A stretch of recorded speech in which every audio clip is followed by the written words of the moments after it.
صراحة اف ام 88.6. يا مساء النور والخير والفرحة والسعادة يا أصحاب السعادة، يا مساء الابتسامة الجميلة والضحكة الحلوة الخارجة من القلب. الابتسامة هي لغة تفهمها الشعوب الكل، هي اللي تزين الوجه وتنوره، هي اللي تعطينا النشاط والحيوية، هي اللي تبعدك على جو التوتر في أي موقف تتعدى بيه، وهي زادة اللي تخليك توصل للي تحب عليه بسهولة، بما انه الكلمات اللي ترافقهم الضحكة والتبسيمة عندهم اثر كبير على الدماغ. وهوني نذكروا اللي اجهزة المسح بالرنين المغناطيسي الوظيفي بينت انه تأثير الكلمة يتبدل كي يكون مع التبسيمة، رغم اللي الكلمة ما تتبدلش.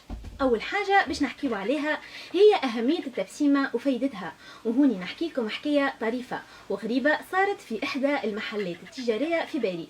في فترة من الفترات الموظفين طالبوا بزيادة في الشهرية، وصاحب المحل كان رافض للفكرة. كي رفض العمال تفاهموا مع بعضهم باش يعاقبوه، وقرروا الكل باش ما عادش يتبسموا في وجوه الكليونات. في جمعة واحدة نسبة المبيعات شهدت انخفاض ب60% مقارنة بمبيعات الأسابيع اللي سبقت، وهذا اللي يبين قوة تأثير الضحكة والتبسيمة علينا وعلى حياتنا. كيفاش لا وقت اللي هي أقوى قوانين الجاذبية للقلوب والأرواح، وكيفاش لا وهي اللي عندها برشا فوائد علينا وعلى صحتنا. كيما اولا تحسك بالاطمئنان وتخليك مرتاح، خاطرها تساعد على افراز هرمون اسمه البيتافين، وهالنوع من الهرمونات عنده تاثير كبير على المخ، يخلينا نحسوا بحاله تخدير وهدوء وراحه.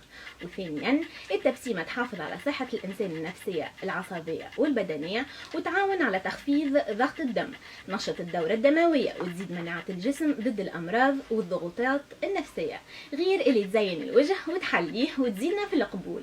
توا بعد ما عرفنا فوائدها باش نعطيكم تقنيات وشوية اقتراحات تخليكم تتعودوا عليها. اول اقتراح هو كي تحب تتبسم وتضحك تفكر حاجة مزيانة حلوة صارت لك في حياتك، ولا تفكر انسان عزيز على قلبك. ثاني اقتراح صنع الابتسامة حتى لين تولي حقيقة.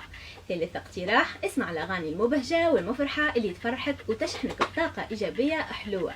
ورابع اقتراح حاول خليها عادة تستانس بها مع الوقت. ايش معناها؟